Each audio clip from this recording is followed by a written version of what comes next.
안녕하세요. 재료화학 실험 2조입니다. 지금부터 광촉매 실험에 관한 보고서 발표가 있겠습니다. 보고서 목차는 다음과 같습니다.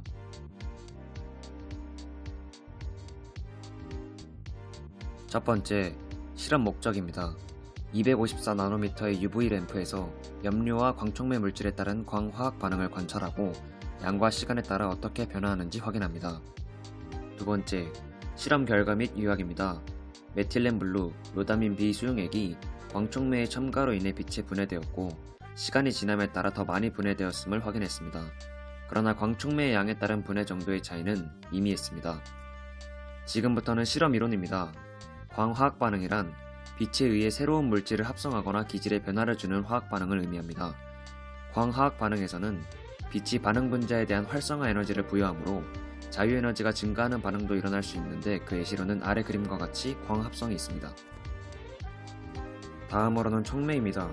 촉매란 어떤 반응에서 자신의 상태는 그대로 유지하며 반응 속도를 빠르게 하거나 느리게 하는 물질을 의미하는데 보통 촉매라 하면 반응 속도를 빠르게 하는 정촉매를 의미합니다. 촉매는 반응에 참여하지만 소모되지 않기 때문에 소량만 있어도 반응 속도에 영향을 미칠 수 있습니다. 대표적인 예시 중에 하나가 광촉매입니다. 광촉매란 화학 반응에서 빛을 이용하여 반응 속도에 영향을 주는 물질을 의미하며 이때 일어난 화학 반응을 광촉매 반응이라고 합니다. 이러한 광촉매는 빛을 받아들여 촉매 역할을 해야 하므로 광학적으로 활성이 있으면서도 광부식이 없는 물질이어야만 합니다. 다음으로는 빛입니다. 빛은 좁은 의미로 가시광선을 나타내고 넓은 의미로는 아래 그림과 같이 파장이 상대적으로 짧은 X선과 자외선부터 파장이 긴 적외선과 마이크로파까지 빛으로 포함됩니다. 다음은 RGB 값입니다. RGB란 빨간색, 초록색, 파란색의 조합으로 빛의 삼원색을 의미하며 이 혼합된 삼원색의 밝기에 따라 0부터 255까지의 숫자를 사용하여 좌표로 표기합니다. 대표적인 예시로 좌표 0, 0, 0은 검정색을 의미하고 좌표 255, 255, 255는 흰색을 의미합니다. 우측 사진은 RGB 좌표에 따른 색상을 표로 나타낸 것입니다. 다음은 띠간격, 밴드갭입니다. 원자의 에너지 준위는 불연속적이고 고체와 같이 원자 간 결합이 무수히 많이 일어나는 경우에는 우측 그림과 같이 에너지 준위가 밴드의 형태로 형성됩니다. 여기서 밸런스 밴드, 즉 가전자대는 전자가 존재하는 에너지 레벨을 의미하고 컨덕션 밴드, 즉 전도대는 전자가 없는 에너지 레벨을 의미합니다. 이 밸런스 밴드의 상단부터 컨덕션 밴드의 바닥 사이의 에너지 차이를 바로 밴드갭이라고 합니다. 다음은 광흡수입니다. 광흡수란 하나의 전자가 가전자대로부터 밴드갭을 뛰어넘어 전도대의 빈 준위를 여기 되며 일어나는 현상입니다. 아래 그림을 같이 보도록 하겠습니다. 좌측 그림과 같이 밴드갭 에너지보다 큰 에너지를 가지는 빛이 들어오면 여기 현상 혹은 전자천위 현상이 발생하여 빛을 흡수하거나 방출합니다. 그러나 우측 그림과 같이 밴드갭 에너지보다 작은 에너지를 가지는 빛이 들어오면 여기 현상은 일어나지 않고 빛은 그대로 투과하게 됩니다. 오른쪽의 식은 에너지를 플랑크 상수 h와 빛의 속력 c, 파장 람다로 나타낸 것이며 이번 실험에 사용한 254나노미터 파장의 빛 경우 대략 4.9 일렉트론 볼트의 에너지를 가지고 있음을 알 수 있습니다. 지금부터는 실험 방법입니다. 실험 준비물은 다음과 같습니다.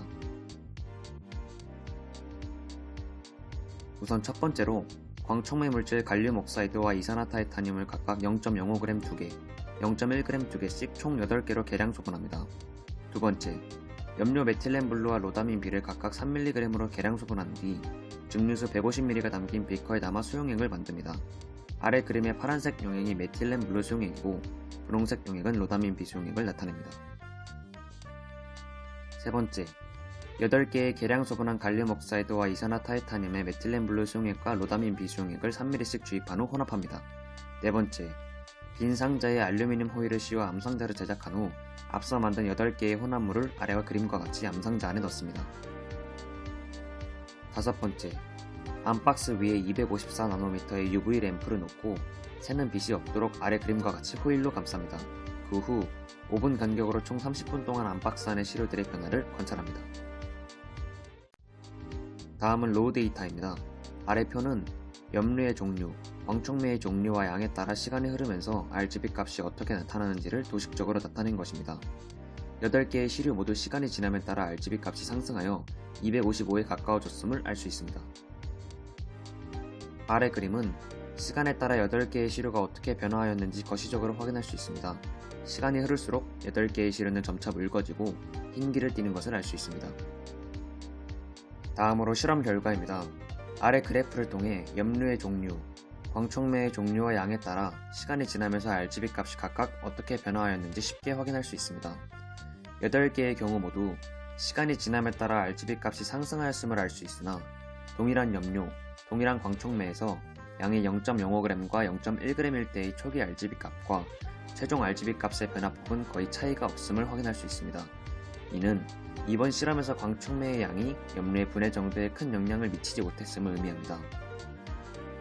다음은 결론 및 토의입니다. 이번 실험에서 시간이 지남에 따라 RGB 값이 커지는 것을 확인했습니다. 이는 광촉매 물질 이산화타이타늄과 갈륨 옥사이드가 빛을 흡수하여 염료를 분해시키는 광화학 반응을 일으켰음을 알 수 있습니다.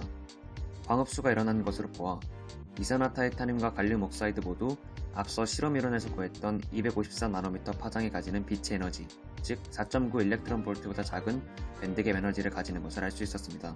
또한 이론상 광촉매 시료의 양이 많을수록 염료의 분해 정도가 크나 실제 실험 결과 시료의 양에 따른 분해 정도의 차이는 미미했습니다. 그에 따른 오차원위는 우측과 같습니다. 첫 번째로 5분 간격으로 6차례, 총 30분 동안만 변화를 측정하였기 때문에 광촉매 반응이 전부 일어나기에는 불충분한 시간이었습니다. 두 번째로 광촉매 시료가 있는 패트리 접시에 염료의 양을 충분히 넣지 못해 실험 초기부터 흰기를 띠고 있었습니다. 그 결과 실험 초기와 최종의 차이를 더 명확하게 하는 데 있어 어려움이 있었습니다.